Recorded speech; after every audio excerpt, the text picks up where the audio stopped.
Hey guys, what's going on? Matthew or MP Bricks here, and today I'm going to be reviewing all three January 2026 Ninjago Legacy sets in one video. These are the three most hyped sets from 2026 so far, and possibly the entire year. But with all that said, let's jump right into these reviews.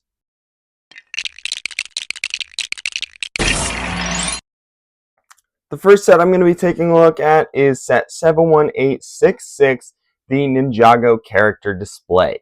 With 447 pieces, 8 minifigures, it retails for $44.99 in the US. With all that said, let's get right into the first review.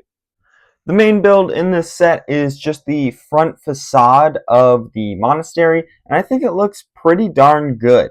There's, as you notice, some clear bits around, which obviously you can use. Let's take Cole here, and you can have him, posing on the wall, or you can have him on the rock, or you can have him on the tree or up at the top. So whatever you want to do with your minifigs here.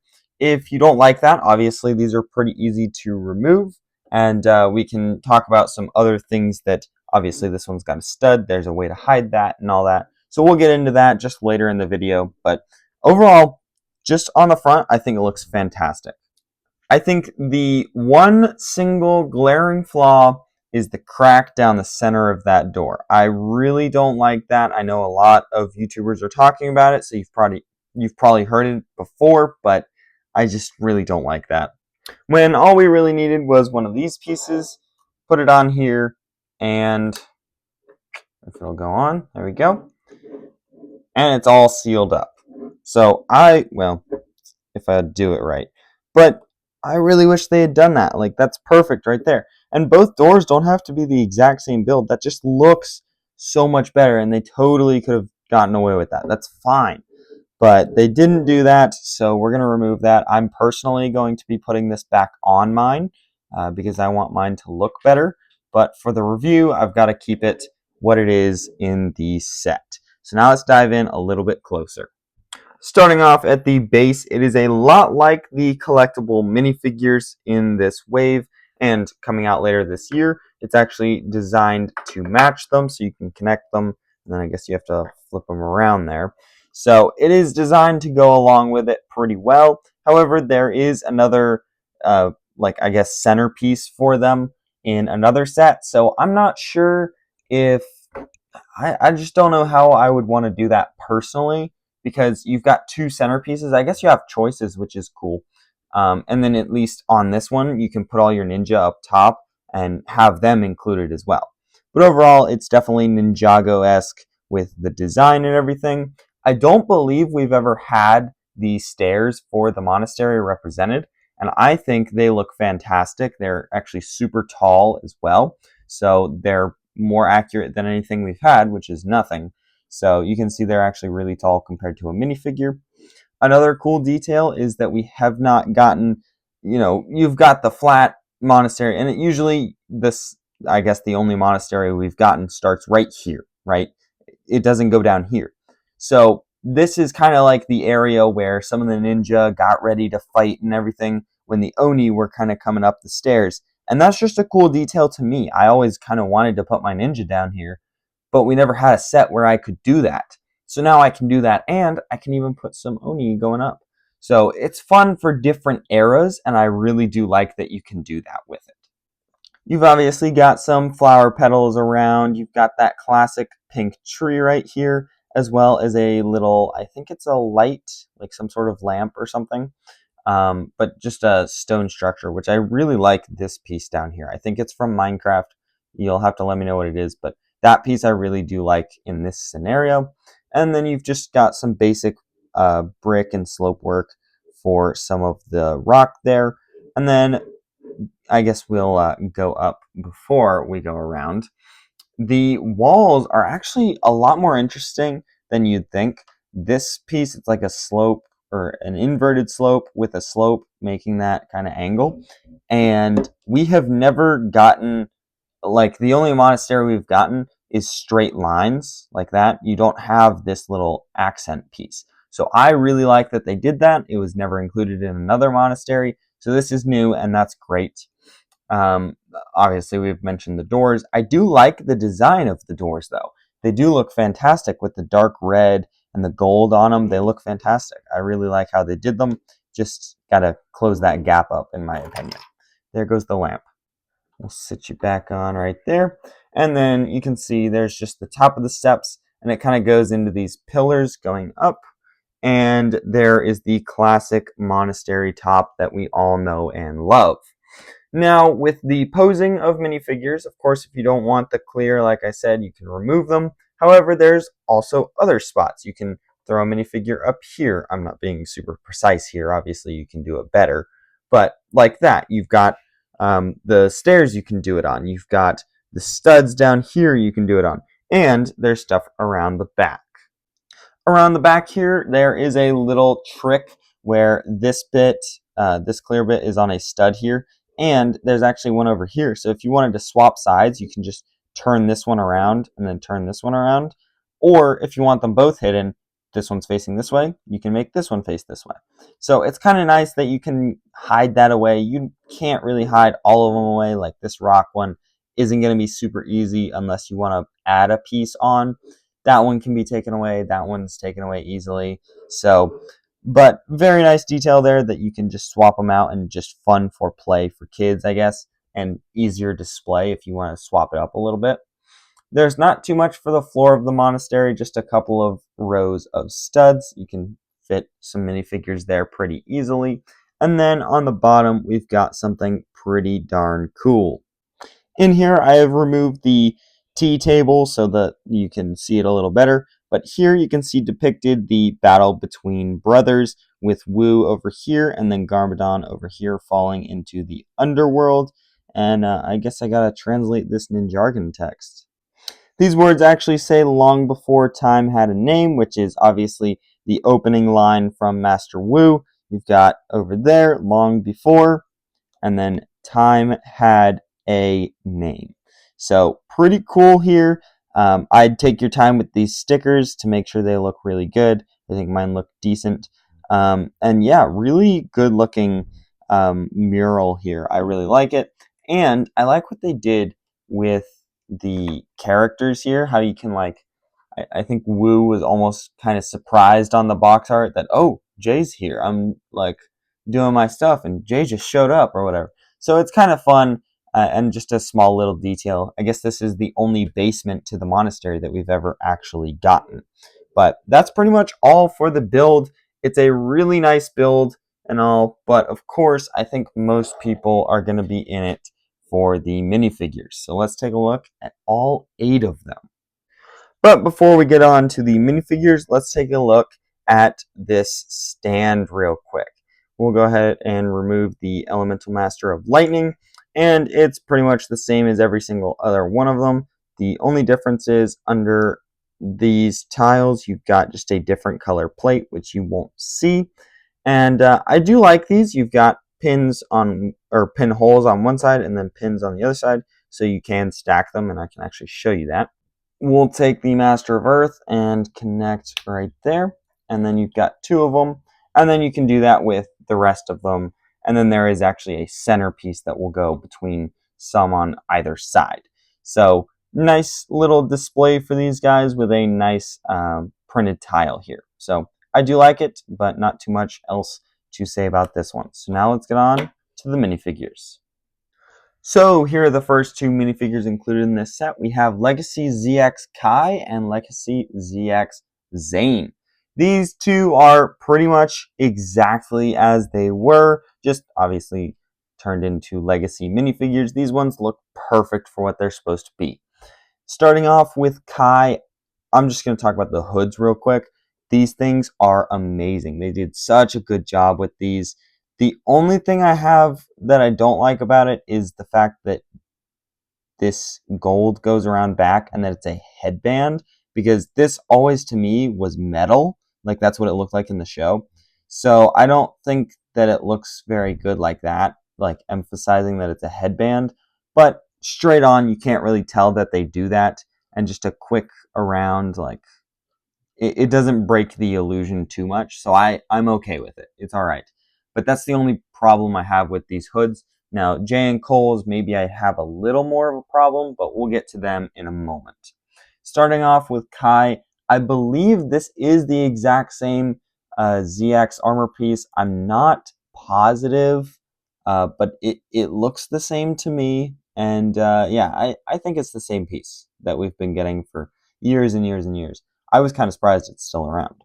But you've got some nice armor on him, exactly the same as the other one. I do like that the gold is more vibrant than the old variant of him. So that's nice that you can kind of see the gold on here a little more. As a kid, I pretty much didn't even know that there was gold on there, but now I do. Around back, he's got his symbol, which is really nice, and even more detail for that armor. So Kai is a really good one. He's pretty much perfect compared to the old one. Obviously not the original head, so you're going to have to swap that out if you want to. But really good figure here. He also has the Sword of Fire. Awesome return. I was almost afraid that we would have to get a new mold for this thing, being that the crystallized one came along and kind of no need for this one anymore. Well, there is need, but maybe Lego wouldn't see any need. But fortunately, it's the same one. I think close enough. It's pretty much perfect like the other one was. So awesome to see this guy. And then Zane. Zane was never my favorite ZX Ninja, but this one is the ZX Zane that I remember pretty much. He's just been legacy-ified. He's got that same hood problem to me, but overall, his details are pretty under the radar. I don't really care much for the original figure, so this one I don't care much for either. The brown kind of stuck out to me, and it was like kind of weird. You can see his head. That is awesome. Look around back. You've got the torn off face, which absolutely beautiful. That's just amazing. And then his front face is exactly like yellow skin Zane from season 1. So this guy works perfectly for that. He's got that ZX armor as well. And then around back, he's got his symbol as well. So a really, really good one. Love to have him here. And obviously he has the shurikens of ice as well. So 2 very nice minifigures to be included here. But now let's get on to the next 2. The next 2 minifigures included in this set are Legacy ZX Cole and Legacy ZX J. Starting off with Cole, we'll remove their weapons so you can see him a little better. He's got this new Scythe of Quakes. I actually really like this one. It's a lot better in person and definitely looks super good. And I like that we're getting this piece again. This one's kind of hard to get if you're completing some of your older sets. So I do like that we're getting a bunch of those in newer sets. You also get them with a couple of Nia figures as well. Jay has those Nunchucks of Lightning. This is not the worst variant we've had, but it's definitely not great because it's got that super short chain with only 1 link between them. So I don't like that, and obviously it would have been the perfect place to give us a blue chain because we've been missing that a while.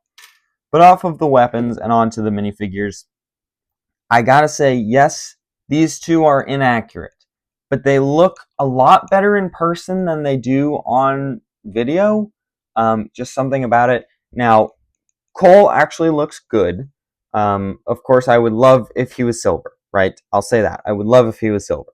He works with the gold, especially with the gold on his torso. They kind of tried to work it into his color scheme a little more. He works 100%. He looks exactly like the old figure, plus just a little armor color change. Really awesome figure on this one. Really do like it. And then he's got his old symbol as well. So a really good one in Cole. Fortunately, this is not the cheapest way to get him. You can actually get him in a poly bag coming out soon. I'm not positive when that comes out. And then the J minifigure, yes, he's not great. He's definitely my least favorite of all the figures in this set, but I'm still excited to have him because here's my opinion. I would rather have these 2 being inaccurate like this than not get them at all, because this, like, I would rather have this, I would rather get these than not at all. That's just me. Maybe if you wouldn't like that, okay, you think that, but personally I would rather have them inaccurate than not at all. The gold, personally, for me, just doesn't work as well on Jay's hood, especially because I know what it's supposed to be. It looks cool, but I think they just push the gold too much sometimes. There is his new head print. I don't think that one's all that much Jay, but this one can definitely fit something like Movie Jay or even post season 10 Jay or something like that. I think season 11 and onwards, that would totally fit him.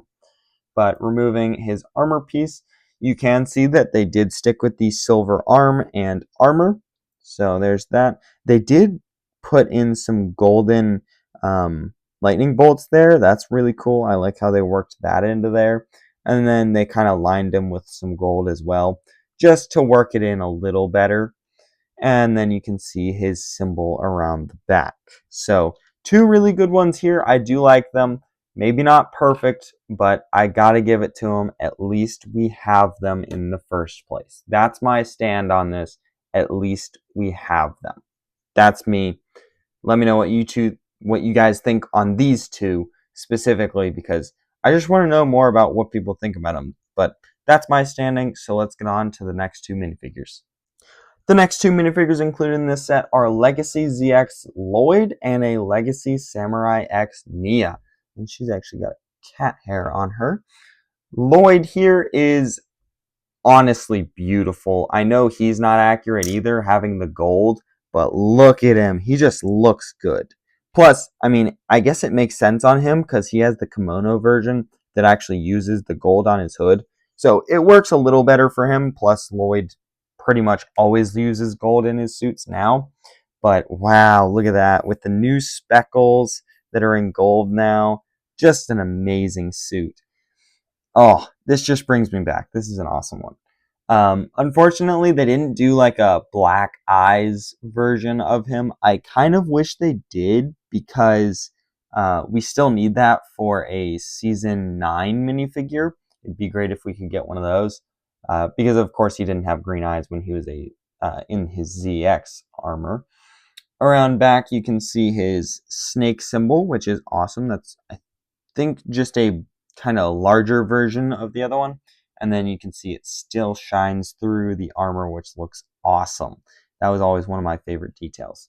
So a really good one here. This is one I've been looking forward to for quite a while since I've seen it. And then you can actually, if I can grab one right here, you can actually get a smaller variant with the short legs here and a kid face instead at the Lego store. So pretty cool that this guy's a little more accessible than all the other ones. Unfortunately, you won't be able to get that armor or the legs. I would just deal with the head if I had to. If I could get the full figure, other than that, that'd be fine with me. But really good figure here. I do really like this one.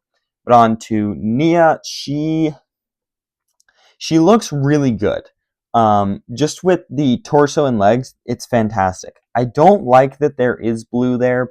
I know it's a legacy Nia. They kind of have to do the blue, kind of hinting that she's the water ninja and all, but I personally don't like it. I don't like it because she didn't have blue back then and it just doesn't really make all that much sense. But past that, she really does look good with the torso and legs. The biggest problem I have with this minifigure is that the armor is nowhere near what she had before. I assume we're just not making that piece anymore, so just can't get it in a set anymore. Which I guess this is a good, you know, good middle ground, but it's not really. I don't like it. The torso print is good enough to cover the armor, but yeah, I just wish we got that original armor piece again. With her helmet here, I really love that she's bringing back that gunmetal gray helmet. Garmadon is bringing it back as well, and it's in a couple of other sets as well. But that's really awesome to me. And then my final thing with her, this horn piece, I believe we still make Lego still makes the old horn piece. So I feel like maybe we should have gotten that instead of the large one here. But her face is just the same one, and then her back print is pretty decent. It looks really good with her symbol there. They did do something with the symbol. It used to be like, it was supposed to be a phoenix with kind of fire through it, but then I think now they're trying to make it like more water themed, which I really do like that. That looks pretty darn good. So that's all I have to say about these two minifigures. Pretty good ones. I love getting them here. And Samurai X is actually the only one that we've seen that is exclusive here. Except I think Kai is technically exclusive with his mask. You can complete it with other sets, but the torso, legs, like, it's just the combination. This one's torso and legs only come in this set as we know so far. So that's all I have to say about these two. So now let's get on to the next one. The next two minifigures we have to take a look at are Legacy Sensei Wu and the Elemental Master of Lightning 15th Anniversary Collectible Minifigure. Starting off with Wu, because I can pretty much just breeze through this guy. He's a good representation of what he was back when. Can just get him around with his nice flower symbol. I like that being included on the back. A nice head print, which I believe is the Legends head print. Right there. I believe that's the Legends one. And then the torso is pretty representative of what he looked like back in 2011, 2012. So good figure, and I think the most interesting part about him is that he uses a tan staff, which looks kind of off. However, it's the most accurate staff color that we've actually gotten. So kind of goes both ways, I guess. But then the Elemental Master of Lightning here.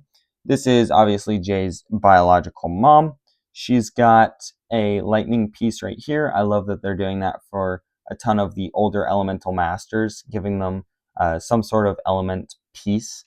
And then she's got a very nice looking torso. I feel like this looks exactly like what she did in the show. This is awesome. Nice robes.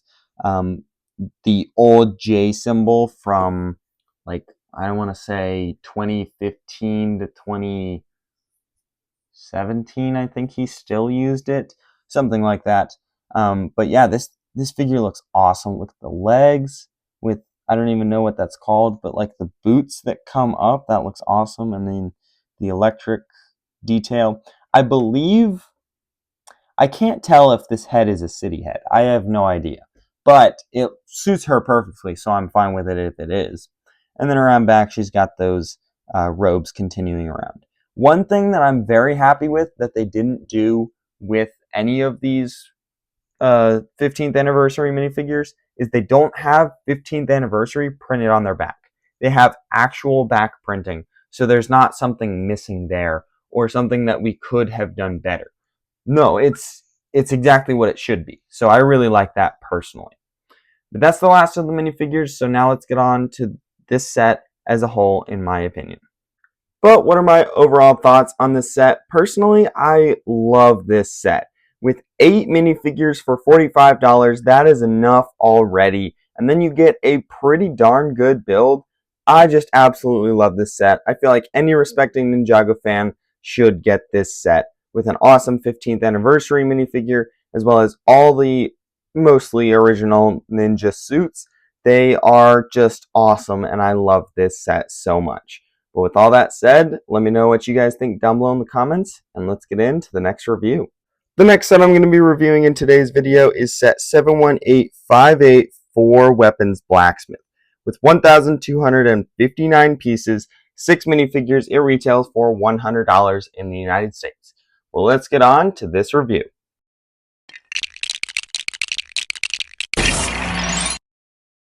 So really the only build in this set, other than a minifigure stand, is the blacksmith shop itself. And a lot of people are saying that this is kind of small, and they're just saying it from the images. Those who actually have this set are not saying it's small, and now I am not saying it is small.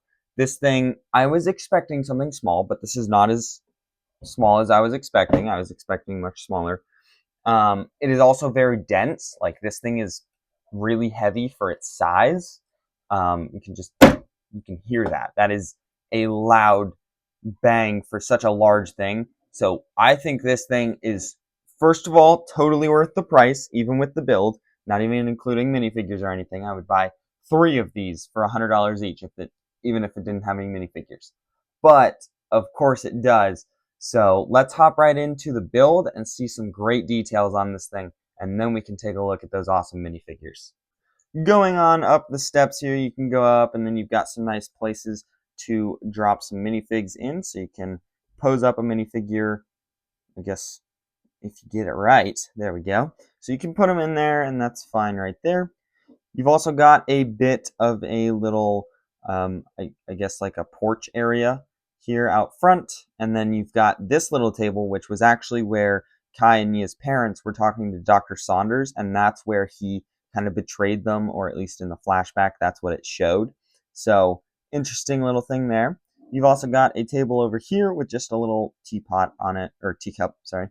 And then around, we're going to start with the edge here. Around the whole edge, you can see just tons of grass and rocks and everything. There's a nice red tree here. And then coming to our first reference, this is the sign. This is, don't walk on the grass. And this is the sign from when it was supposed to be, like Lloyd wasn't supposed to walk on it. And this was after he released Pythor. And him and Pythor went and walked on it and everything. So, cool little reference there. Around the back, you can see just some more rocks and everything. You got some nice foliage on the building. Another larger tree over here and a little bush. And then we are back at the front. So that's pretty much it for the kind of landscape below. But they focused on the big build, and I like that. But it's not bad. This edge, it's not bad. They did a good job on it still. Here you can see they've got some nice ornate pillars holding up the building. It's really not holding anything up, but they look great. Here you do have the main sign, which you see in the original show, like right in the start of the show and everything, and that's pretty cool. Love to get that in a sticker. And then it continues up to, this isn't really a sign, but it's like an ornate little build there, and I don't really know what it is personally, but it's nice. It was there in the show, so it belongs here. And then you've got two little things here. That's an R. I don't know what that is. Oops, that is actually a W. It is very similar to an R, so I'm sorry about that. And then this one is an F, so pretty cool, water and fire. So there you go. And then you can see the nice rooftop here. I love the dark brown kind of stripes going up all the way. They look great. Around the side, it's just black. And then around the back, it's got that same design, just no sign on it or anything. This thing actually looks exactly like it did in the show. This is perfect. It's got the window in here and everything. You've got that big opening, and then around the sides, you've got the nice walls and everything. I think it was a great idea to go ahead and make it an enclosed building, because usually they would do like an open back or whatever, and this is certainly not that, and it was definitely deserving of a full build, and I'm happy with how this turned out, especially for $100. But now let's go inside. So how you're going to open this up is you can do it either way. You can straight up open it like that, or usually it's going to tell you to lift this section of the roof off. There's nothing inside. It's just kind of the build to hold the roof up, and then you're going to open it like that. So now you can see the full interior. Obviously, this is not how it was. It's, perfect like that, which I will show you a top-down view because I like that a lot. So here's a nice top-down view of it, and you can see everything's pretty much in its place. Looks great, but this is in a very good reviewing position, so we're going to set you back down and open it up. So opening it up here, you can see, I guess we'll start on the right side, which is actually where you're going to enter. This is the door right here, so we can go on in right where it was designed for you to go in. And then you can see this very nice ornate floor design with a bunch of tiles and everything. I really like that. You've also got the gong, which was very important in Season 7. I personally wish that they put a vermilion helmet underneath the floor. That would have been pretty cool if they did that. Unfortunately, there is not a vermilion helmet. But yeah, that gong, unprinted, unstickered, anything like that. I wish we had gotten that. I don't personally know if it had a design on it in the pilot season, but it definitely did in season 7, so that is missing here. I would have liked to have gotten that represented. And then you've got the little, I guess a stove there. I don't know what it's, a furnace right there. So you'd heat up the sword. I guess we can grab Kai here, who is going to, he's going to heat up the sword over here. He's going to come over to the anvil and bang it with the hammer. And then he's going to plunge it into the water. And it should come out pretty darn good, unless he's just a bad blacksmith. I wish we got a bent sword. That would have actually been really cool. But yeah, really cool interior here. You've also got the anvil and the bucket of water. You've got a nice phone right here, and then that's where that table is. And then up top, you do have a clock there. So this thing actually looks really, really nice on the inside. And one of the best references, I think, is the fact that they have the original 6 weapons that were in Kai and Nia's spinners. So here's some of them here. And then, oh, Nia has the other 2. Yeah, these ones right here. These are all the original weapons that they used in their spinners. So I think that's actually pretty cool that they went ahead and included all of those. But past that niche little reference, we'll move on up. And here you have a gunmetal gray or pearl dark gray, whichever one you want to call it, samurai helmet, just like the original. This is the Garmadon helmet or the Samurai X helmet. And if you didn't know, the last time we got it in pearl dark gray, which you're going to have to correct me if I'm wrong, but I believe it was 2013. It probably stayed around until 2014, but it would have been the final battle wave, and we didn't get a single one past that point. And now this piece is $3 to buy a new one because they crack so often. But now we have a new way to get a bunch of them. So really nice to get this back. I'm really happy to have it. And down here, we'll skip over here for a second. You have this armor piece here, which unfortunately there's not a lot of armor or helmets in this. I wish there was, but unfortunately there's just not space to put it. But we'll go ahead and give Kai the armor he wore at the beginning of the show. I personally wish that this armor piece was the original Samurai X armor piece, but it's a knight armor piece. So we'll give him that, and there he is. That's how he came out of the blacksmith shop, ready to fight. So I think it's great. Really do like that one there. But we'll get on with the build now. But like I was saying, up here we've got some cool stuff. Starting down here, we have a little cone piece which you can actually push on, and that will drop down the sign and the map to the 4 golden weapons. Now, this isn't entirely accurate because if you were to do it perfectly, it would really be a 2x3 tile instead of a 2x2 tile. However, I think this is perfect. It works just fine, and we get that function, which personally I would rather have that than the fully accurate map. This works just fine, and it's great. So you can just go ahead, click that back on there. It just goes on a stud here, and then this is what pushes it out. And then, so we'll put it back on there, and then you can take your map and slide it in there. So that's fine, and it's ready to go ahead and shoot off again. Up at the tippy top here, we have a little printed wooden thing there, circular tile. And then we've also got this very nice little shrine to Kai. We can pull that out. And this thing's very nice. You've got the ZX Kai hood from this wave.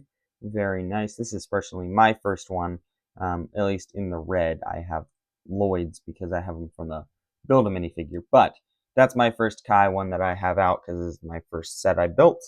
And then you also have a 2012 playing card. I want to make sure y'all can see this super well because these are very nice. I love these parts so much.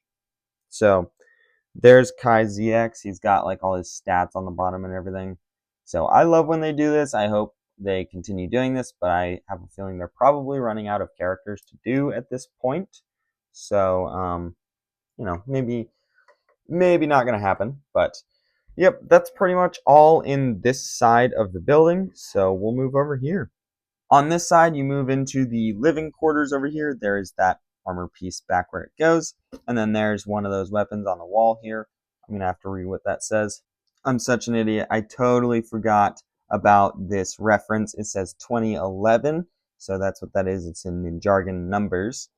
And then back there, you can see I don't 100% know what that is. Yeah, I don't exactly know what that is, actually. I can't tell what it is. Maybe I'll have to try and figure that out. But don't know what that one is. And then, well, actually, it might be in the instructions. Let me check. It is not in the instructions, so I have a feeling it is just there. But the instructions do have this nice little thing where it tells you, oh, this is this picture or whatever, you know? I think it says what this is. So that kind of thing. This is the picture that Kai and Nia had up on the Day of the Departed.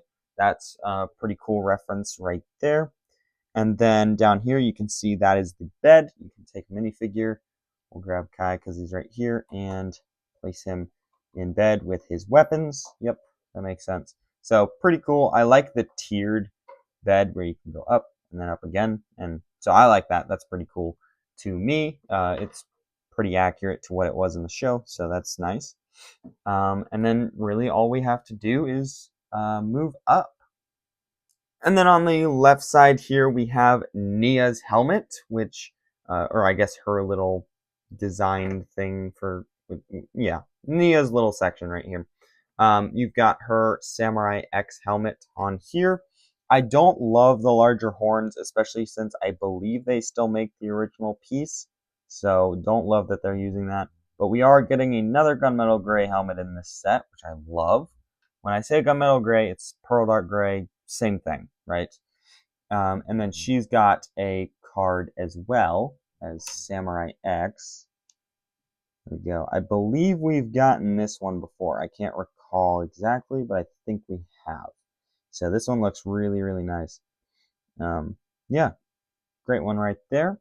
Really excited to get two of those. And there's more in the Old Town set that we'll be going over later on this week when we cover all of that set. So that's really all I have to say about the build. It kind of just swings shut like that. And it's interesting how they chose this part to overlap over here. And then this side is longer too. So it's just interesting how it comes together and how that thing gets out of place. And then you just drop that on and it's all done.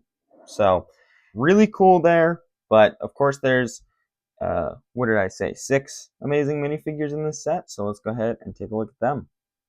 Before we take a look at them real quick, we do have the Master of Earth who is on this little minifigure stand. Nice little stand here for him to have. I like it. It is the exact same as all the other ones except under these jumper plates. If I can get it off, maybe I'll go for one of these. He has an orange plate instead of whatever other color. So that's the only unique part, but you can't even see it. So they all match and it works. But really nice. I like the tile on here. Just looks really great. And I'm really just glad to be getting these once more for the 15th anniversary. So let's take a look at those minifigures. So the first 2 minifigures we're going to take a look at are Kai, the correct blacksmith Kai, and original 2011 Nia, the legacy version, obviously. Starting off their accessories, Kai has a sword in a little clip here so that he can hold it on the anvil well, and then he also has a hammer to use it on the anvil. So pretty cool accessories there, standard but cool. And then Nia has these very, very large daggers that she had back in 2011, so very fitting there. We'll remove those. Starting off with Kai, this is the minifigure everyone wanted back, well, I mean, for a long, long time. But this is what we wanted to receive in 2023, but we did not. So finally, they're actually making it. I personally really like this minifigure. I know a lot of people are kind of mad that he didn't get his new, or a remake of the hairpiece or the head, but I personally think it works out just fine. You can go ahead and buy the old parts for that, and it works just fine in my opinion. I love the dark orange printing on him. That looks great. But overall, he is a pretty boring minifigure. If you really think about it, he's nothing super special. But I do really like him and love getting him here. Starting off with Nia, she looks exactly like her 2011 counterpart. Fantastic printing on this one. I love the gold. They also kind of changed the phoenix symbol from being fire to water, which is really nice. And overall, a really good one. She did get back printing here, obviously, because they do that now. But back then, she did not get one. And then she also has her new face instead of the old one.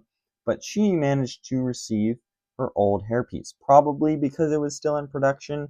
Um, Obviously, Kai's was not in production, so that is why they didn't use his. But hers, that is why she managed to receive hers.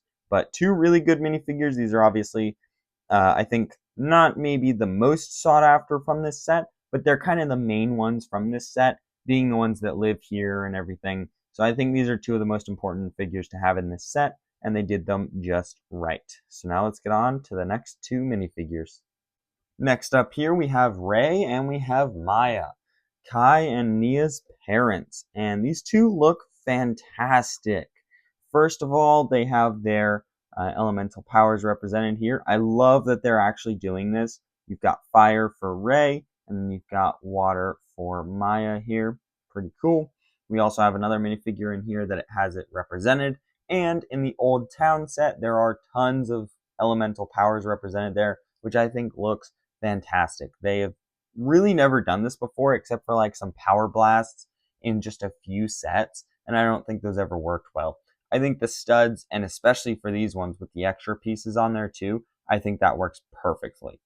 But starting off with the minifigures themselves, Ray is using a battle armor this time instead of his smithing armor, or smithing outfit, I don't know. But a really nice new torso and legs for him that we didn't get before. He used separate outfits for fighting and when he was blacksmithing. So really nice. He's got his symbol there, kind of the older looking dragon with the mustache kind of going out more. I really love the silver on this guy. It looks fantastic. And then around back, you can see the armor kind of hooked on the back there. I really do like these legs. I didn't think I would like care all that much, but these legs look fantastic. I just really like them. And then I think his faces are a little cartoony. This one's the best one, but then this one, I don't know, this one can work too. But they're still a little over the top. So I wish we got something a little better, but I still like it. I personally have the old one, so I can go ahead and give them the old face print, which is just kind of a kind of tucked away smile, which is okay. I like that a lot better. But these ones are good for fighting or like really happy moments or whatever if you want that. Maya here is practically the exact same minifigure as the old one. She's got the same hairpiece, and she does not have the same headpiece, but she still receives a Lego City headpiece, which is pretty unfortunate. Her old counterpart received one, and now this one has a Lego City headpiece. So that's not fun. But you can see her torso is just a little bit updated. It's got some armor wrapping around the sides as well instead of just in the front there. But overall, this is supposed to be the same suit, so I think it does pretty much the same thing. She doesn't wear a different suit, like she wears the same suit when fighting in the Serpentine War and while blacksmithing. The one thing I think they could have done here, now this is with the head print, obviously. I think they should have given her cheekbones because when fighting in the Serpentine War, she had cheekbones. Later on, she did not. So I feel like we should have gotten that here because this is supposed to be a Serpentine War variant of him. This is supposed to be a Serpentine War variant of this guy. Same with Crux and Acronix. Same with Young Wu and Young Garmadon. It's supposed to be Serpentine War era themed, so that is why I think we should have gotten that face. But overall, a really nice minifigure, and I think it does a great job at representing what it's supposed to. But now let's get on to the final two minifigures. Here are the final two minifigures included in this set. We have the Serpentine War era Master of Earth, and we have Legacy 2026 Sensei Wu. Starting off with the Master of Earth, this guy, oh my gosh, just look at him. He's completely silver. wow. The only thing that's not silver is his hips, and then obviously they don't do silver hands, and then his head and helmet can't really do that, or don't really make sense. But this guy looks amazing. I love this figure. He's got that nice footprinting and everything. And then he's got the robes that go up. Oh my gosh, this looks exactly like him. He's also using that elemental power right there.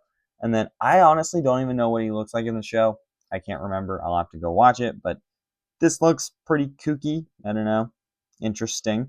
But that certainly, with the helmet on, that looks perfect. That's great. I love this guy so much. Just the detailing in the robes. I love the shapes within it and everything. This is really representative of what he wears and everything. Unfortunately, I can't just get past the fact that this is the bad guy one. This is the one that Chen turned against the rest of the Alliance. So I just can't get past that. But, whatever. Um, kind of funny there. But I guess that's the old symbol for Earth. I don't know. It's interesting. I've never seen that symbol before. But it's kind of all cracked and everything. But really good one here. I love what they did with him. He looks great, and I'm glad we were able to get this guy here. One thing I do want to talk about, because obviously all of the anniversary minifigures are Serpentine War era, like I just discussed. Fortunately, they have decided to give us these two, not as anniversary minifigures. Now, you can put them on here, right? It works, totally works. However, they're not 15th anniversary minifigures. They are just included here, just because they work. However, that means we're still getting more of the Elemental Masters from the Serpentine War era. That gives us 3 already, and only 1 is from the stand from the 15th anniversary, meaning that these 2 kind of leave an open spot for another Elemental Master while we still get these 2. That is the genius of this wave. We are getting the characters that would take a place here, not in this. We are getting it in just standard minifigure places, which is perfect. That is exactly what they should do, and they're doing it perfectly. So I love this so much. That's just a little kind of logistic talk from me right there. But on to our final minifigure, Wu here. I commented on this on my live stream. It's kind of weird because we've never really seen Wu with a tan staff. I don't believe we have ever seen him with one. He's either, I think he's gone, brown is the most common, then it's gold, and then he's had black, but that's mostly Evil Wu, and I guess, was it Hands of Time or Day of the Departed? I think it's Hands of Time that has a black one. But it's really interesting because tan is actually what is correct. That is canonically correct, and it looks so weird. It's actually so weird to see it. But I like it. I'm happy we're getting these, and you get, I believe, yeah, you get, no, you don't get it. Yeah, you do. Yeah, you get an extra in here. I dropped it earlier, but yes, you get an extra one of these, which is really nice. You can give it to a different Wu minifigure if you want. Same rice hat we've seen for quite a while here. Same beard as well. And then beneath that, if I can get it off, he's got a very nice new face, which, you know what, now that I think about it, that might be the Legends face. I have no idea. I don't own that set. I need to buy it. But I believe that's the Legends face, but I love that face. That looks amazing. That is perfect. Awesome. This torso is pretty plain, but that's usually how an original looking Master Wu goes. I wish this belt was still like the oversized kind of crazy belt, because those were kind of iconic back then, and they look really good. So at least nowadays, he does still look good, but I wish he did have that. Around back, he does have that flower symbol that he had before. No dragon, unfortunately, but this is a really good one. I like this figure a lot. And I hope to continue to like it. I hope he's not in like a million sets to where he's just so common that I'm just forced to not like him. But really good minifigures here overall across this whole set. But with all that said, let's get on to my overall thoughts on the set as a whole. So what are my overall thoughts on this set as a whole? I genuinely really love this set. It is just super representative of the first scene, tons of cool scenes that we've seen since, and just gets us an amazing minifigure lineup. But with all that said, let's get on to the final set we have to review today. And the final set we have to take a look at today is set 71861, The Old Town, with 4,851 pieces, as well as a whopping 23 minifigures. This set retails for $300 in the United States. But with all that said, let's jump right into the final review.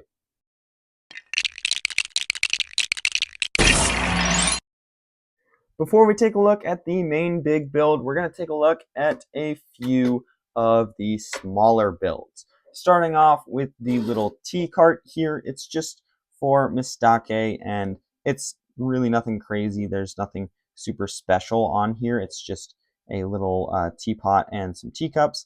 She can grab on right here and kind of push it around and have fun. So I really like it. I don't like that these roofs get pushed really easily. I want them to stay straight, but they don't really do that. So it is a nice build on the bottom, like how these wheels come just under, so it can break easily, like it can just sit there instead of rolling around. So I do like that, but nothing too crazy on this build. Moving on, we have the carpenter shop for Chuck, who is inside. We'll go ahead and remove him. I do love what they did with this, with like planks and chips of wood everywhere. I really like that. You've got this thing with some planks in there. And then you've also got some like circular wood that I guess he's going to cut up. So very nice right here. You've got an open sign and just a kind of minimalistic shop, but I really like it.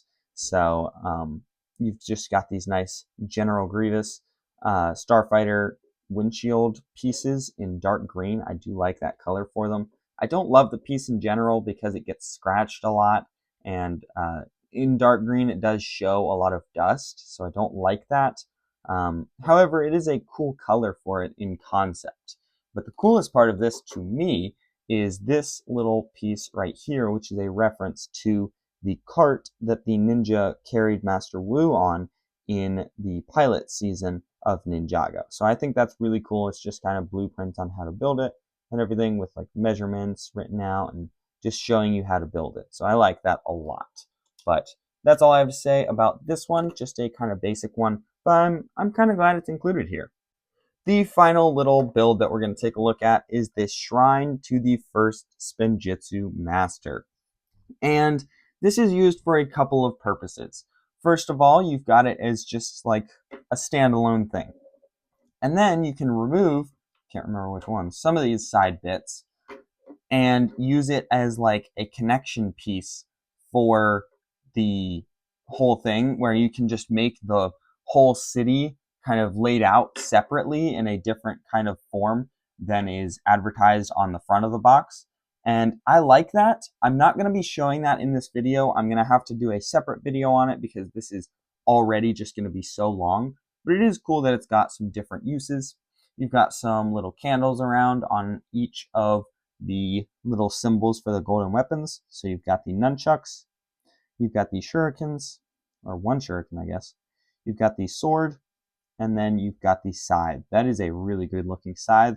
I wish that was actually in this set, but very nice. The figure is just kind of placed on this seat, and this right here, this minifigure, reminds me a lot of the Season 5 statue that the ninja saw in his tomb. So I think this is really cool. It's a nice little build and good for the utility of it as well. But now let's get on to the main build of this entire set. So here's the full build put all together, and I really want to just take this camera into my hands and show you guys a bit of a close-up because it's a lot harder to understand like the layout of it. I didn't understand how it was, but look at this. Yeah, huge courtyard in the middle, really nice. And then your walls aren't exactly even on every side, but they kind of go around and just make this nice circle. So that's all I have for you right there. But now we're going to dive into the individual pieces because this is way too big for the desk. So the first section that you build is the front gate here. And all in all, it looks pretty darn good on its own. I feel like it could be its own set. but it is not. It is part of this larger thing. So let's dive a little bit deeper into this. Starting with the base, they kind of employ the same tactic as they did with the blacksmith shop, which is a bunch of snot technique here with a bunch of rocks and flowers and everything around the edges. You go into some brick here, and then it obviously opens up for the flat interior going inside of everything. And then around the side, you can see that continue around. However, this one is more cut off by the tree over here. So pretty good looking. I love how this tree cuts through the wall and everything. It was a really cool build to go ahead and do. You didn't really realize until it's all together, and it's like, oh wow, that was a tree there. So, and then you've got one smart curve here, and I really love how they just cover those gaps really nicely. So they've got all of those gaps covered, and I love it. So really nice exterior. I love the gate itself. It almost looks like it could be a portal gate of its own. So that's really nice. I love how that kind of ties into the show a little bit. And then really nice roof up here with the sand green and everything. So just really looks like classic Ninjago, and I love it. But of course, the interior, I think, is what a lot of people are here for. And maybe looks boring at the beginning, but we'll take a closer look at that. Starting on the right here, you have a section of a tree trunk that actually leads into another section that it gets connected to. We'll bring that one up just so you can see that. There you go. So it really does lead into the other one very nicely, and you can see with that roof as well. And it's pretty much the same as the exterior, just the opposite side. I do like the tan on the inside, and they kind of covered some of those holes with leaves here. Nice stickered details here, as well as a nice stickered, just, I guess that's Zane's symbol from season 11 or something like that. It was on his Shurikopter, but nothing too special there. It's just kind of the basic designs that they throw into the Ninjago cities and such. Over here, you do have a little bit of ground that you can go ahead and pose minifigures on. Not many studs, which is kind of sad, but you can remove this frog and have 2 minifigures on those. And then here on the wall, you can see this is actually our first reference to the show. It is Zane's, like, Zane is Alive poster from season 4. So that's a really nice one. I do like it. I personally think season 4 is a little overrated. People just love it for no good reason. I feel like it's not actually that good, but this is a nice reference, and I really do like its inclusion here. So there is that. And then I think the biggest thing here for most people, I think this is the best reference. Well, yeah, I think it's one of the best references in the entire set, is the Prophecy of the Green Ninja here. I almost want to order another sticker sheet just to have another one of these outside of this set, but overall this is amazing. I don't see any real Ninjagan letters in there. It just would have been too hard and changed it too much, and you wouldn't have gotten most of the actual writing on it, so I think this is fine in its own right, and it works perfectly. And then right next to it is the motherboard for Prime Empire, and that's actually a really nice reference as well. I'm glad we're getting that. Nothing on the back, but it does use that book piece so that a minifigure can actually go in and hold it. So that's a really nice detail. But overall, I don't actually have all that much to say about this section. It looks great. But I feel like just everything else is more interesting with the references and everything like that. So now let's move on to the second section. So here's the exterior of the second section, and we'll actually bring in the first section, connect it up, and you can see kind of where it moves into the second section. And I think it works really, really well. With the roofs going down and then back up, the tree works pretty well as well. So really nice there, but we can go ahead and remove that. And there's some cool details on this one. On the outside, you've got a little shrine, I guess, to a little micro figure there, and you can actually push this and the wall pops out. If you push it harder, it'll actually, hold on. If you push it harder, it might fall over. So I guess it won't fall over, but on this wall piece, you have the wanted poster of Kai, Nia, and Wildfire from Dragons Rising Season 3. Yeah, Season 3, yeah. And then here you have the, it's kind of the shadow puppet thing of Bonzel's story with Gondolaria and Eagle and Rontu. So pretty cool there. It just connects to this little clip here and with that piece. So pretty nice. This just kind of controls this little lever and it pushes it out. But it's a nice way to get in and out that's not the main entrance. And it kind of shows that people can be escaping from there, which is pretty cool. So nice detail there and a nice reference to the show. You do have some water here that kind of leads into some of the other parts of this that we'll see later. And then around here you can see the post office actually kind of comes out, which is really nice. I love that architecture and how it worked. Around this side, you've got more of the building and then just into some rocky bits. Nothing super special there. And then up here, you can see just kind of the banister and design of that. We're going to stay out here to start with the interior of the post office because it's easiest to access from right here, which is really nice. You can see there's the door. You can open that up. You go inside, and there's a lot of nice details. There's a little water dispenser there. You've also got a mug and a nice desk there. You've also got a desk where you can actually write letters here. It's kind of hard to see there, but there's a little lamp in there as well. And then my favorite detail of probably, maybe not the entire set, but these are my favorite details in all of the big Ninjago sets, is when you get the playing cards. So this one is for Cruncha, for the 2011 playing card. And then there's one over here. We'll remove this for now. And this one is purple, and it's Knuckles playing card. So I really like these, and whenever they're included, you've also got just a stack of paper next to it and some letters in some boxes down here. And then you've got the actual Prime Empire game, which is pretty cool to see. I like that you've got Unagami on there and Kai, so really nice. It's just supposed to be Lego's own made-up play box. That's its like made-up gaming thing for the minifigures themselves. So really nice inclusion there, and again, I love how this thing works into the building. But we'll move around here now, and that was pretty much it for the post office, but you can see that little poster there for Gondolaria, and then you can see that the stairs go up, and further up here, we'll get up there in a moment.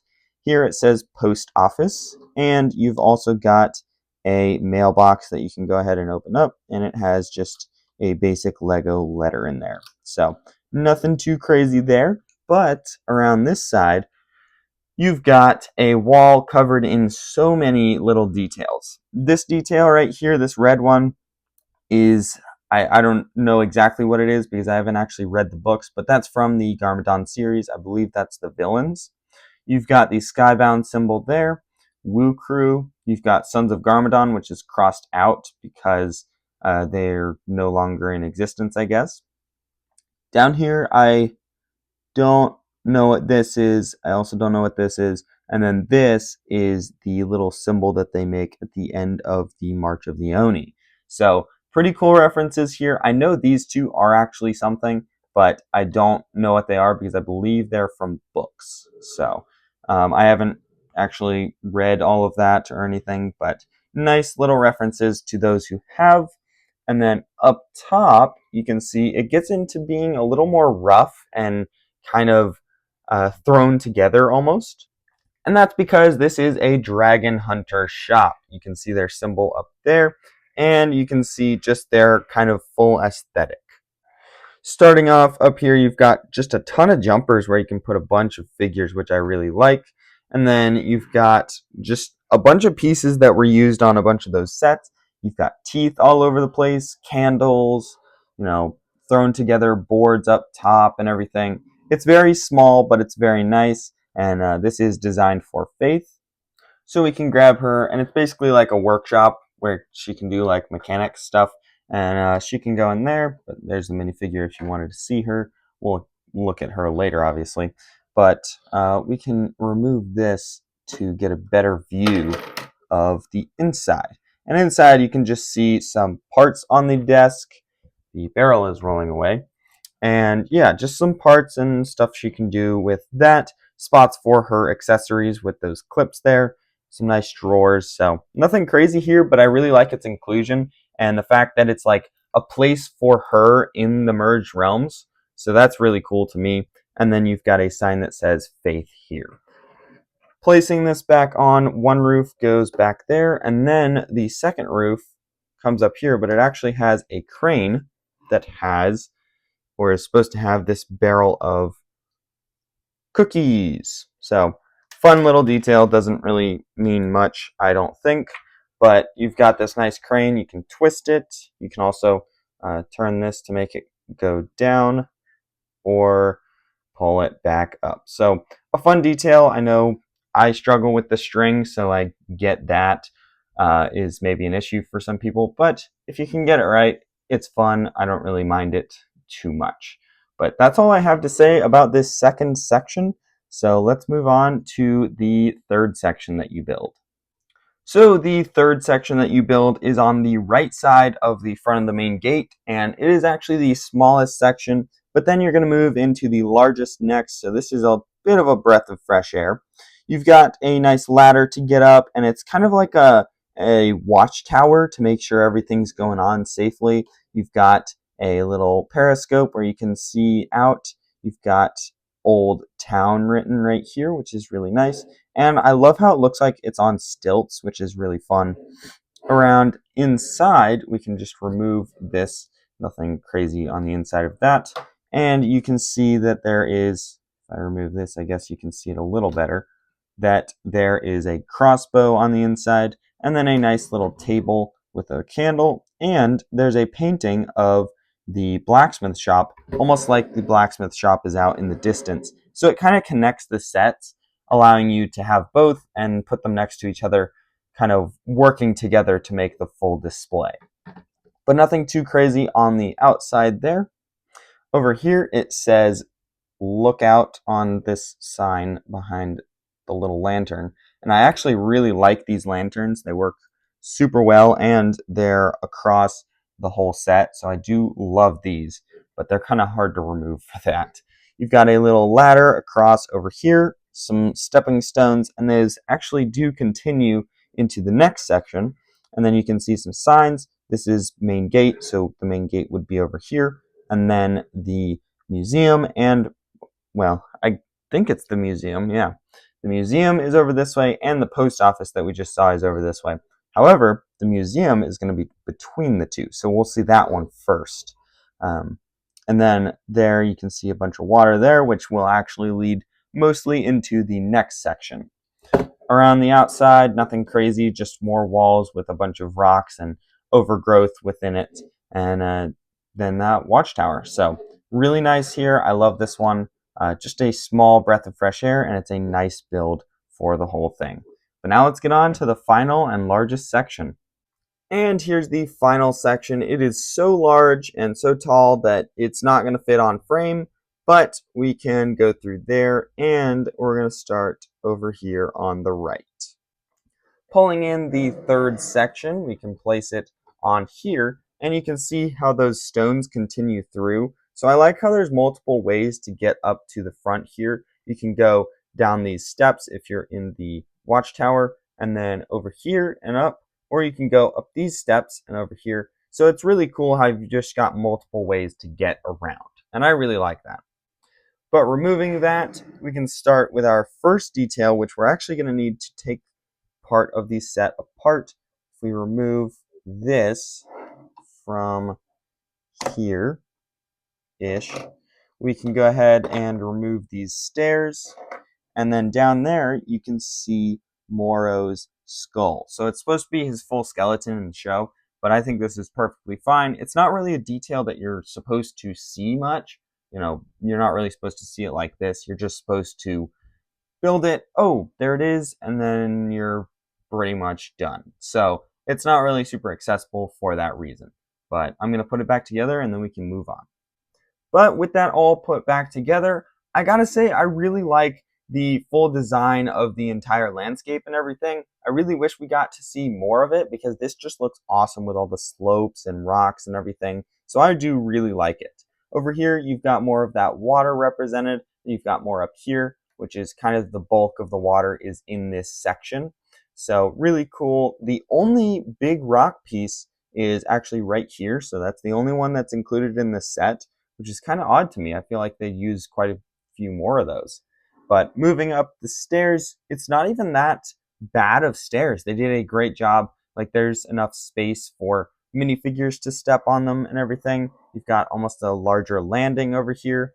And then moving up, you can see you go to more of those steps, which is really nice. And then you can see more of the water.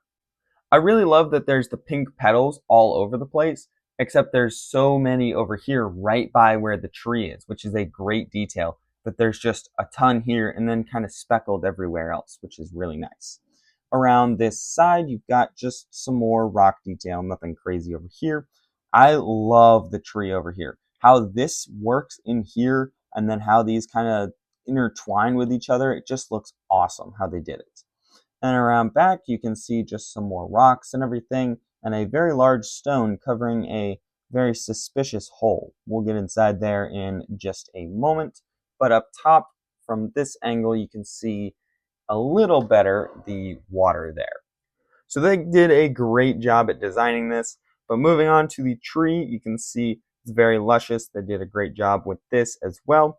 My favorite detail is the kite that actually Moro used when he was a kid. He was flying it as kind of like with his wind powers. So that's what Wu gave to him, and he flew it like that. So that was a lot of fun to see that being built and stickered on there. So really cool. And then around back, you kind of move back into the civilization with all the buildings and everything. So we'll take a look at the outside of these when we get to them. But starting with the bottom, we've just got a nice white archway, which is another way out of the old town. You do have a sticker that is just a reference to Shintaro. It's like a come visit Shintaro kind of thing. So you've got like the little location thing and some text about it. So really nice detail. I like that one a lot. And then over here you have, I believe this is a village from the Garmadon comics. I believe so. I don't know enough about it, but it's a nice little water wheel, and it's just another place you can go visit. So really cool there. And then you've got some standard design stuff with some of those basic stickers that they always do. Starting off on the inside right here, I have no idea what this is supposed to be because it's just a small little building and you can't barely see in there. I really wish we could see in there a little better. Maybe get some light there. Yeah. So that is actually just a reference to Harumi's song that she sings in season 8, as well as crystallized when she's singing the spider song. And so it just says sleep, sleep on the sticker and just a little bit of a cobweb. So nothing crazy in there. There's really nothing else in there. It's just, I guess, a little alleyway. I'm not sure. But a nice detail that we'll close up for now. And now we can get into the main part of this section and the most exciting part of the references and builds, in my opinion. You can see a very nice ornate looking, I think it's supposed to be a dragon here because it's got like eyes, a snout, some legs, and some horns. That's what I see. But you've got a nice entranceway with some red and a nice dark red door. I really like how they did this. This is, I believe, another section of the museum that Dr. Saunders would live above, I believe. But a nice inclusion here to get us a bunch of those old artifacts and everything, so I think that's really cool. But nicely done with the kind of angle, how this one's angled this way and then this one's straight on. So it's kind of coming out of this other building. So very interesting, but we'll go around the side here where it uses a lot more white. And you can actually go ahead and remove this one. This one just includes on the inside a little ladder, and that just gets you to the first section of the interior, I guess, with just a little bit of a rug that you can go inside. So nothing crazy there, but over here on the sand green, you can remove this wall. First details on the inside, you've got I, I don't remember what it's called, but it's like the mirror that shows you your fears, and it's Lloyd looking into it, and it's showing him looking like his father. So that's basically, that was his fear. That's from season 11.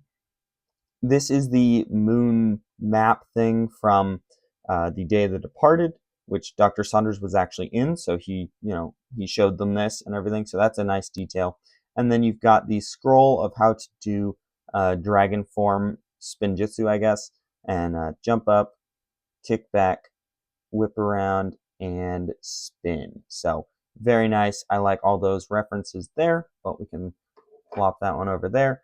And inside you can see a nice rug, a cool table here, which we can actually remove. And that one has the scroll of how to give Lloyd golden power, which is really nice. I love that they've got that there. Another cool reference from right at the beginning of the show.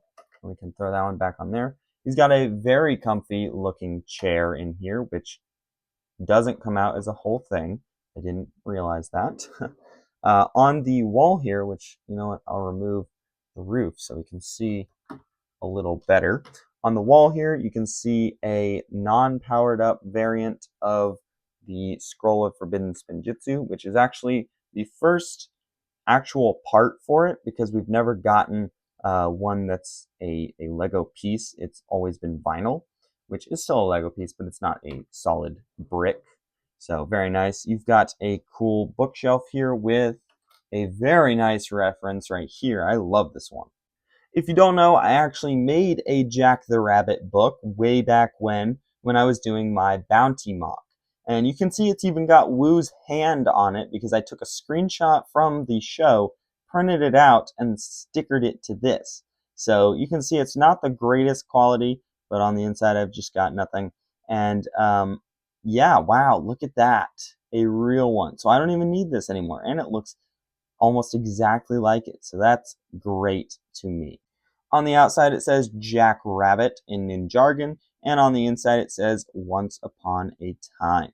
I almost wish it said Never Trust a Snake.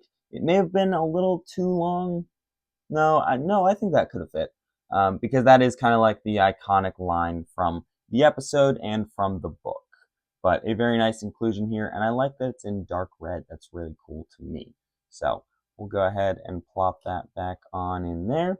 And that's pretty much it for this building, except for this wall we haven't really seen. And over here, some nice building techniques making these slopes straight up and down. So I really like that. But other than that, pretty much just a standard building, but a fun one with all the references on the inside. So we'll place that back on. We'll cover this up, and we will put this wall back on as well. And then we can move to the top. I guess it's not necessarily the top, but you do have this little balcony where the stairs or the ladder goes up here. You can see that they still left a hole there with the piece that they used so that you can go up the ladder, out onto the balcony, and then up this ladder. A cool detail is that you have this piece right here that we can go ahead and remove. It's just a little zipline piece. And over here, you can see there is a little, I guess, click hinge piece. And there's a string that I actually have removed right now because I don't have it on both sections. But you can place it on there.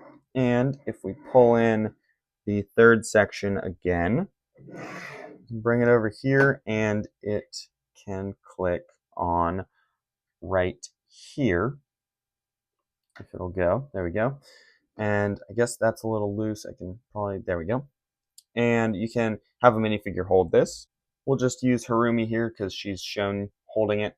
You can place it in there on the string, and they've never worked the greatest when they do it in Lego, but it's fun, and I like that it's included. You do have to kind of tighten up the string, or else it'll get caught, and I guess even if it is tight. But a cool detail and fun for kids, but I don't know how many kids are necessarily purchasing this $300 set. So nice detail though. But background on the back, you can see that you've got the museum right there. I think this was Dr. Saunders' home down here, but I think maybe up here. No, I think this is entirely his home. I believe that's what it is. So you've got the little museum symbol, and you can go up this ladder up to the top. But before we do that, we're actually going to go inside of here. First, we have to remove this, and then we can remove this window, which means we can reach in and pull out this. We're also going to pull out this right here while we're right here, and hopefully be able to get it out the bottom.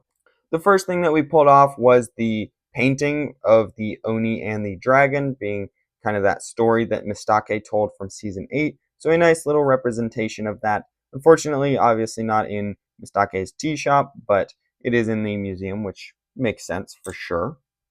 Then we have this little section here, which has 3 really cool references.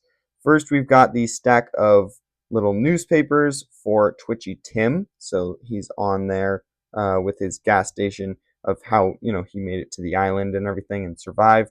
So that was from season 14. We saw that. Then here you've got the Lego box of, and I've been wanting this for years. This is a minifigure scale Lego box. You can give this to a minifigure, and it's like they're holding the 2012 Bounty box. So I really like that. Looks super accurate and just a cool detail that I've always wanted. So that one goes right there. And then over here you have the movie bounty, which is a nice way to include a little reference to the movie because I don't know of anything else in here that's actually a reference to the movie. But we can slide that back in there. It just kind of sits there loosely once you get it in place. And then this sticks on the wall right there. So nice, but we'll go ahead and close this up and go to the very tippy top.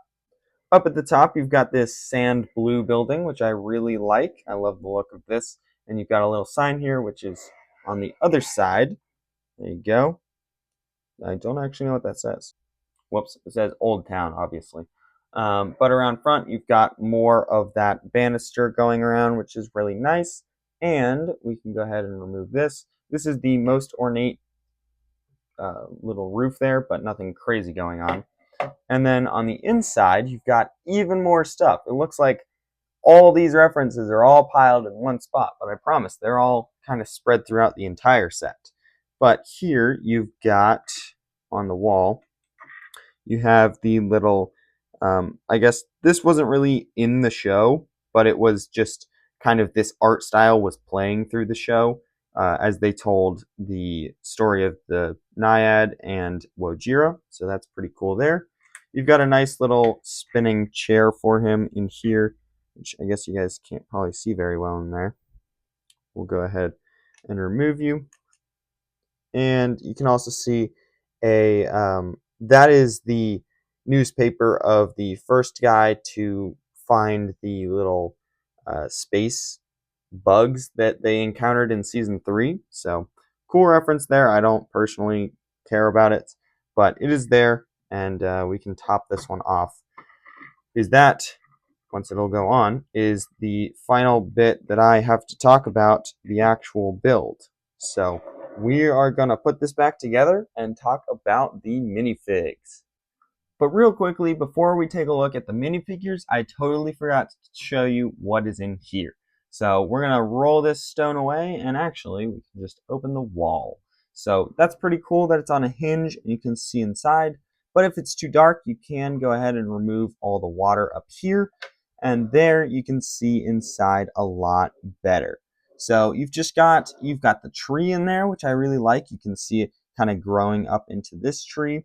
And then you've got some sort of Empyrean like motherboard or like computer thing. I'm not positive on what it's supposed to be, but very cool there. You've also got this sign which has the same dragon on it and a bunch of text that is not decipherable that is on the minifigures backs. So we'll go ahead and put that back in.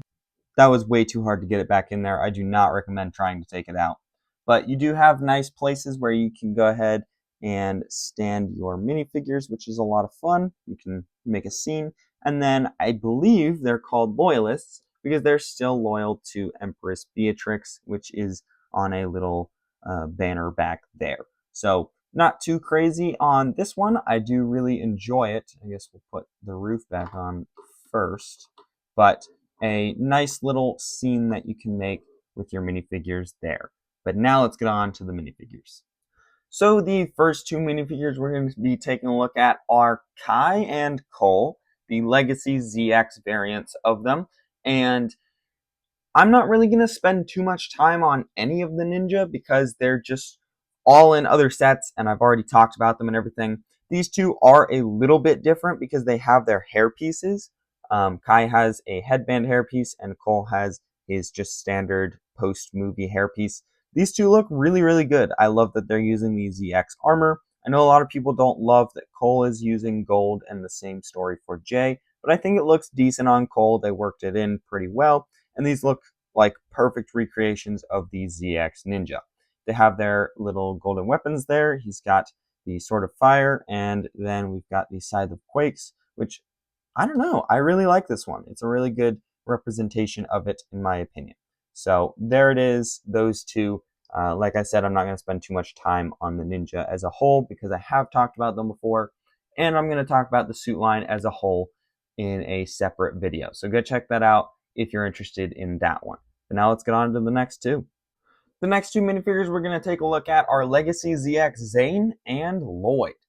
And feel free to skip around with the minifigures and everything because I know I've covered them in other videos and I'm not really going to talk about these ones too much. So definitely feel free to go to other ones you're more interested in. But getting into these two, I think these two are pretty darn good.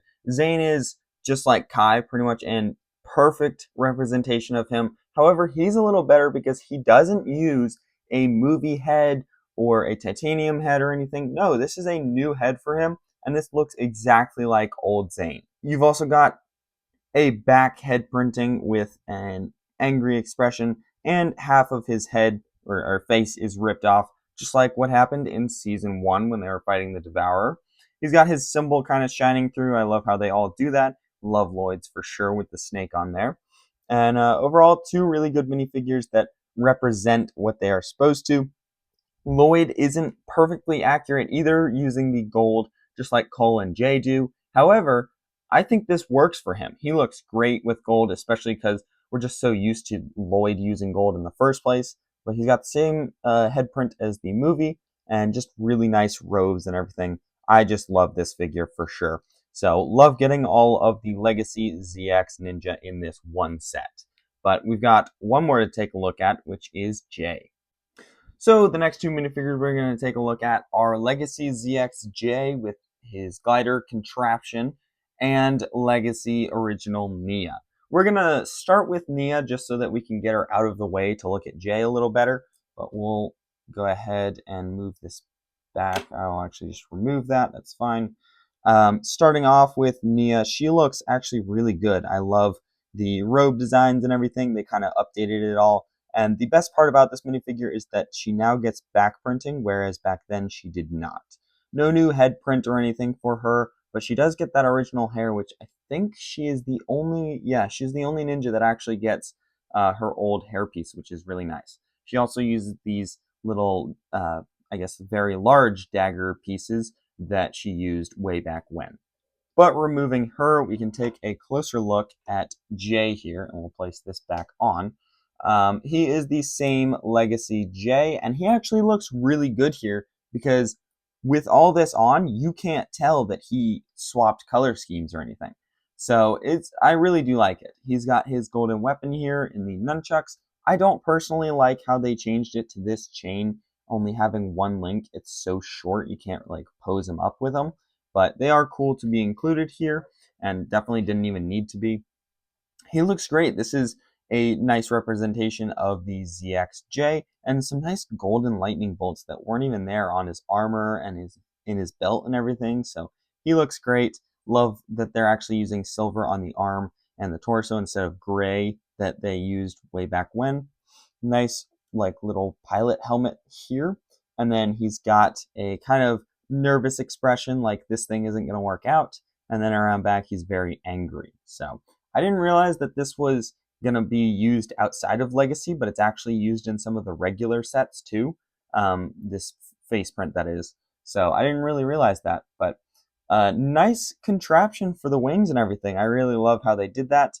You've got kind of the skeletal structure here, and then around front you can see more of the actual wings, and you can go ahead and splay them out if you want, stuff like that. So I really like this figure, and you do have the option to put on his mask, but that is where it kind of breaks the illusion where you get that gold there.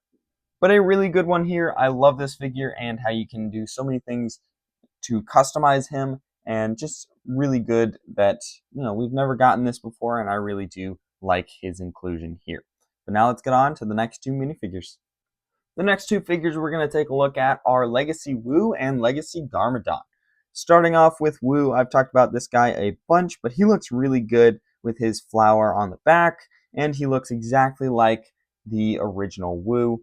I think the most interesting part about this figure is actually his staff being tan, which is more accurate, but it's kind of weird to see because we've never really seen it before. So really accurate torso and everything. I almost feel like the belt should be a lot bigger because that's just how they were back then, but unfortunately it is not. So that's all I have to say about Wu. He's just nothing crazy, and I've talked about him so much. I just want to get to all the good figures that we haven't really seen or talked about yet. Moving on to Garmadon, he is a little newer. He's got that same Legacy Garmadon torso that we saw quite a few years ago, and then they are actually representing their powers with some little studs, which I really do like. He's got this new face print, which is very sinister smile here, which this reminds me of one particular scene. In season 1 of Ninjago, when they were trying to save Lloyd and they had Garmadon as a roommate, he brushed his teeth with a knife. And I thought that was so funny. And this looks exactly like that. You could have him hold a knife up to his teeth, and it would look exactly like that. I think it's so funny that that is there. But it is also a very nice, sinister smile. That's just what it reminded me of. This is also a lot of Garmadons that you see lately. I feel like this one right here fits season 8, 9, and 10 Garmadon very well, and even crystallized Garmadon. So I think that's a great expression to get as well. He almost looks like the Grinch to me, though, which is funny. And then he's got a nice pearl dark gray helmet, which is kind of a throwback to 2012. However, this is supposed to be like original Garmadon, and unfortunately, you know, I personally like this helmet better than the other one, but the 2012 one did have a separate helmet that's kind of a different mold, and I understand that they couldn't really bring that back. But two very nice figures here. That's really all I have to say about them. So now let's get on to the next two. The next two minifigures we're going to take a look at are the Mailman and Mistake. Starting off with the Mailman, or the Postman, whichever one you want to call him. He is a little bit different from his original appearance. His torso is practically the exact same, which is fine. It's super accurate and looks great. He's holding a letter here. The biggest difference here is the fact that his face print, he does not come with a mustache. And that's not a mistake. That is actually a representation of the season 11 onwards variant of him.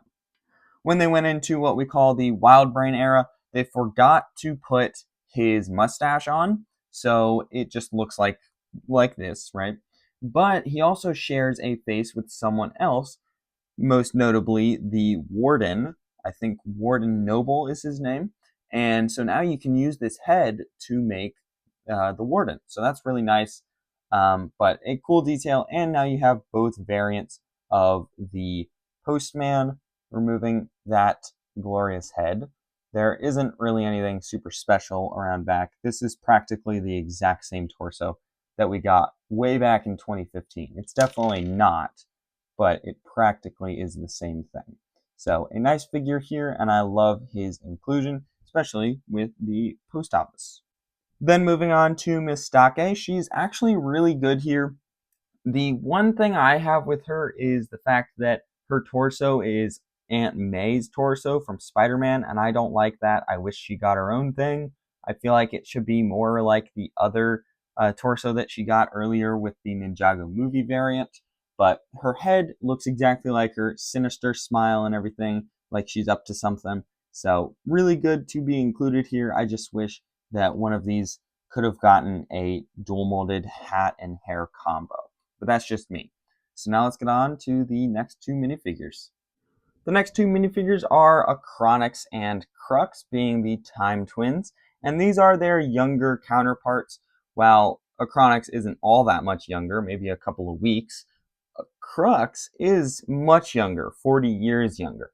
However, this is them during the Serpentine Wars. They're giving us a ton of figures during the Serpentine Wars with older characters and characters that we've just never seen before. So I love their inclusion here. They do have their powers represented by different color studs, which is very nice. I've seen a bunch of people want Time Blades. I would love if they had Time Blades. However, it's not really accurate. This is kind of before their powers were put in. So I think this makes a lot more sense. I just hope that Time Blades return in a separate set. They both have the exact same torso and legs. It's just their arms are swapped different color on different side because that's how it is. Unfortunately, no capes on these guys, which is just something missing from these ones, like the dual molded hat and hair combo for both the Postman and Mistake that I feel like they should have had. There's just something missing from every sought after figure from this set, and I'm going to talk about that a little later, but I think that's the biggest problem with this set. They tried to stuff so many minifigures into it that I don't think it works as well as they thought. But starting off with Acronix, he's got that same hairpiece. Very nice head print there. I love that. Looks exactly like him. And around back, he is very angry. And nice armor design. It looks exactly like their former minifigure counterparts, and they look just fantastic with all that armor detail. Love their symbols returning as well. And then Crux, you can actually only have him angry because the other side is Dr. Saunders' head. So I personally wish that they got separate headpieces because then you could have two separate expressions for each figure. I don't mind Dr. Saunders only having one, but Crux only having one, I wish you got more. Especially for the people who weren't able to get the Young Crux minifigure from 2017. This really stinks because it's only the one expression. It's great for me. I have both, but I just feel like you should make it a little more accessible. But I don't really need to be talking about his torso or legs because it's the same as Acronix's. But these two look fantastic. I love them regardless of their missing capes or hoods or helmets or whatever I may have wanted. I personally do like the hair. I just wish they had capes like they did. But very nice minifigures included here, but we have two more to take a look at. And the next two we're going to take a look at are the aforementioned Dr. Saunders and Faith. Starting off with Dr. Saunders, this is Crux's alter ego. This is him trying to blend in for 40 years, and it worked. So here you can see his mustache is actually printed on. That's another thing that I feel like he's slightly missing. He's not bad by any means. I think he's perfectly fine without the molded thing. But, just quality, it would have been a little bit better if he had it. I'm actually going to try cutting a Woo beard and then painting it, seeing if it works for him. But that's going to be a separate video further down the line. But he's got the little museum tag on there with some nice pockets.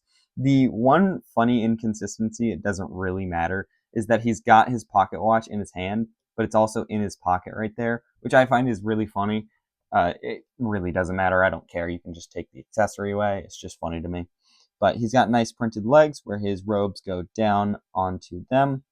And then around back, he's got the museum symbol. So pretty nice. And then there you can see another Crux head. So, imagine one gets cracked right down the center of Crux's head. You can swap it out for this one or whatever. So good that you do have that option, I guess. But I don't love that they're using the same headpiece.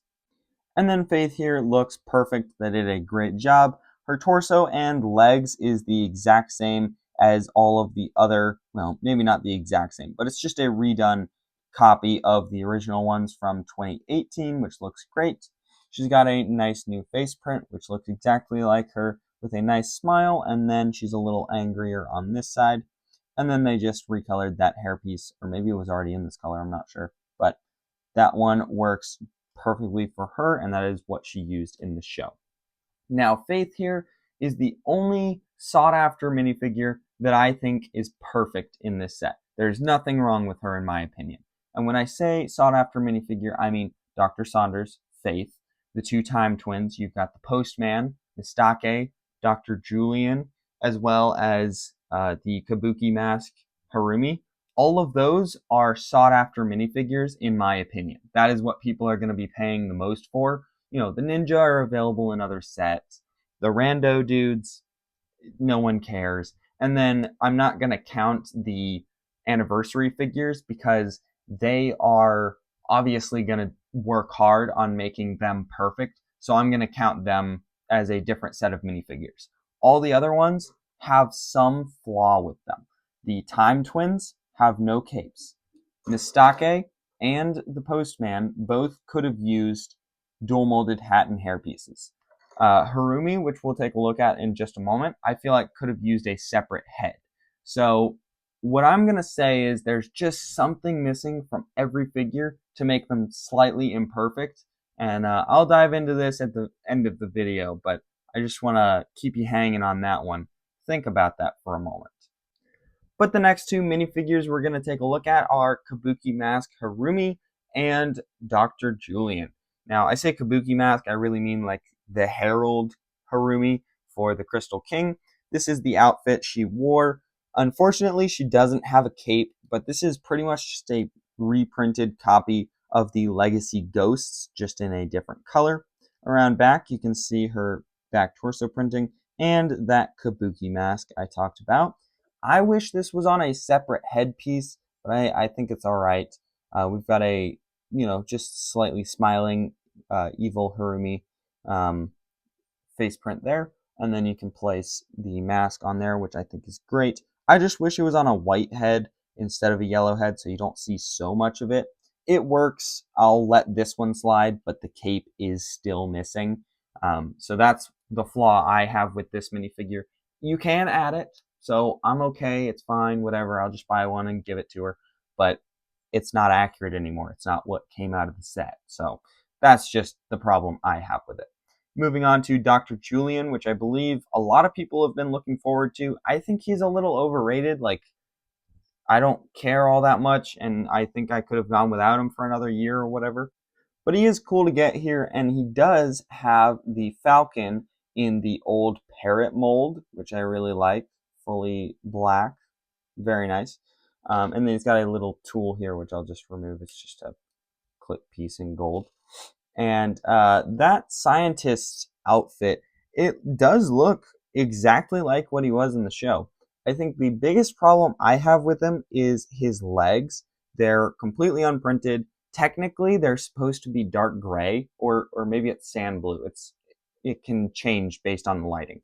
But it's like not even close to white. There's white maybe down to his knees, and that's only on the front. Around back, it's supposed to be gray.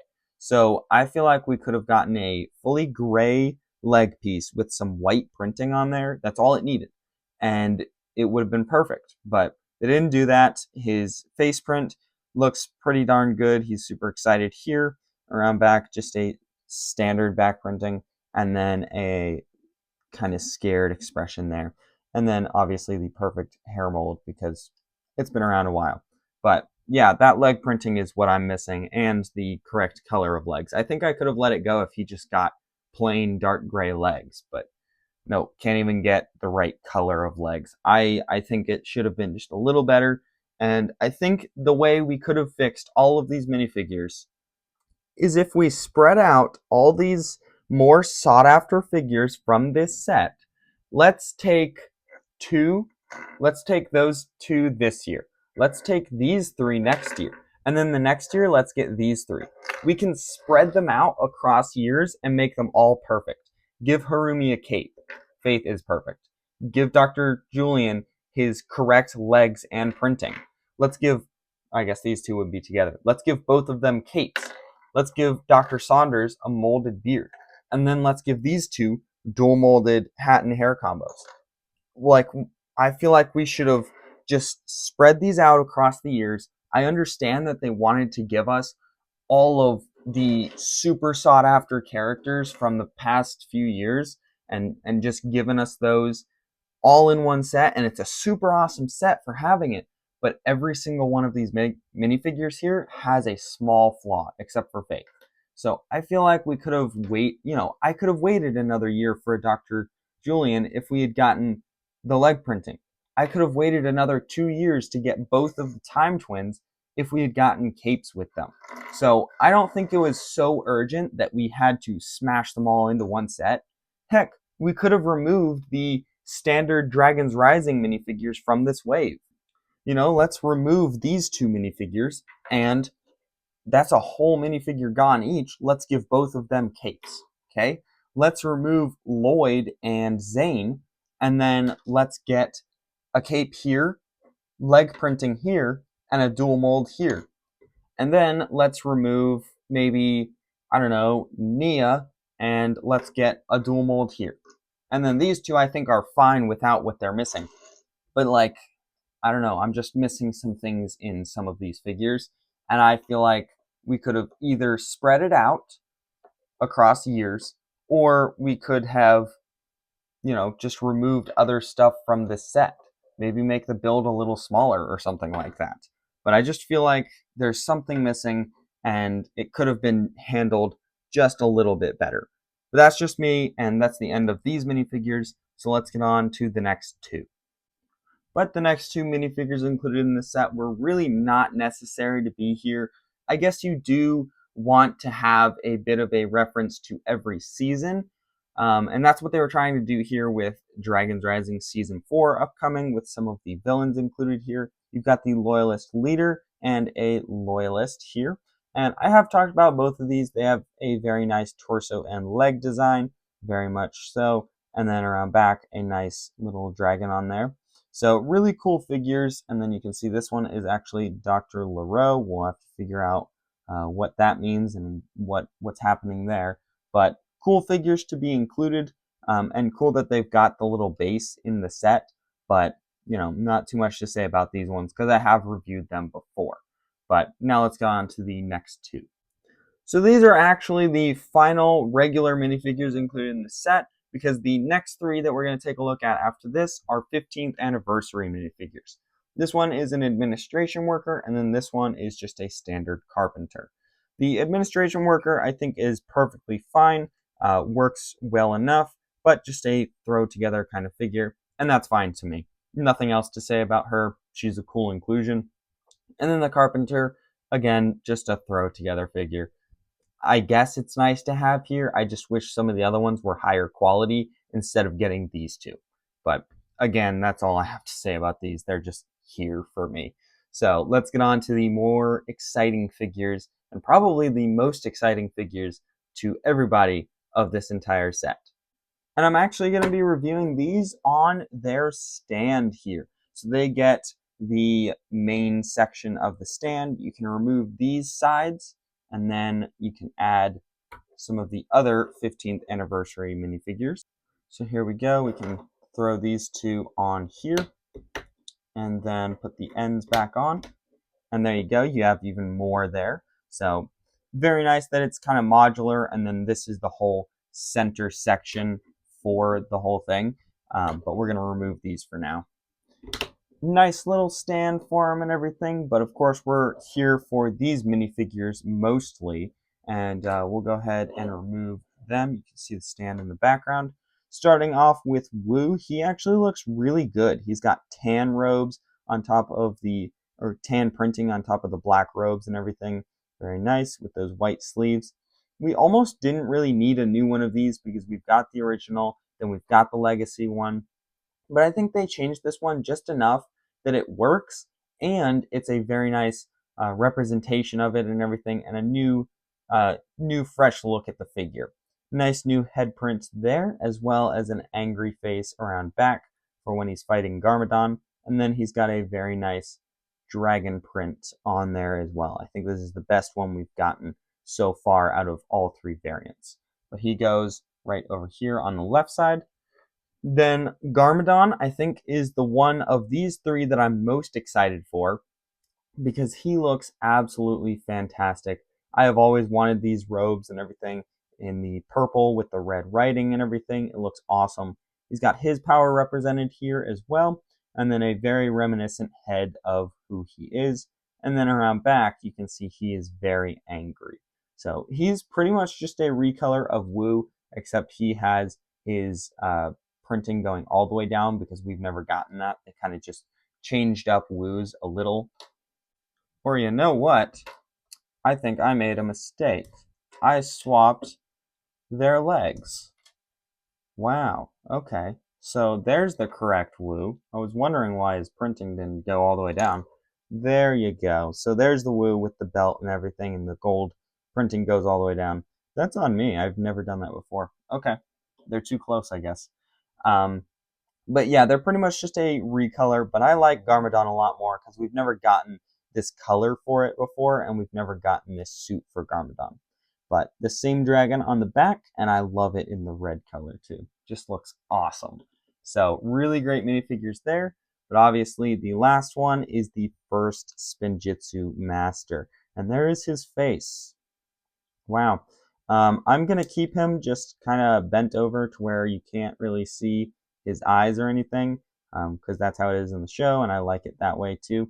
So nice torso printing. We'll go ahead and remove this. Very nice torso printing. I love the gray dragons and everything on there. Just great robe design with his correct legs now. And then around back you can see his ponytail and the back printing that we saw in March of the Oni. So 3 very good anniversary minifigures here. I love their inclusion.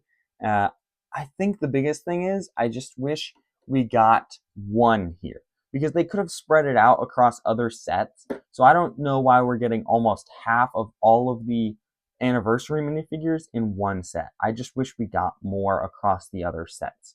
That's just me, but I understand that if you want these 3, it's great. It's only $300. I know that's a lot still, but that doesn't mean you have to buy a $150 set, a $200 set, and this $300 set. So I guess it's better for some people, but I feel like it would have been a lot more fun if you got them all in different sets. That's just me. So now let's get on to my overall thoughts on this set as a whole. So what are my overall thoughts on this set as a whole? Personally, I really, really like this set. It is totally worth the money with the minifigures, the build, everything that you get in this set. I really do like this set. So let me know what you guys think about this one down below in the comments. And now let's get on to my overall thoughts on all the January 2026 Ninjago Legacy sets as a whole. And a final, what are my overall thoughts on the full Ninjago 2026 January Legacy Wave? Man, this is just amazing. With the collectible minifigures included in these sets, as well as awesome new iterations of characters, new figures that we've just never received before. These just are amazing. I can totally recommend getting every single one of these sets. Now, it's only 3, but it's still a lot of money. So these are definitely worth the money, though. But those are just my thoughts on these sets. Let me know what you guys think down below in the comments. Don't forget to like and subscribe, and go check out some of my other 2026 January Ninjago reviews. I'll see you in the next one. Bye!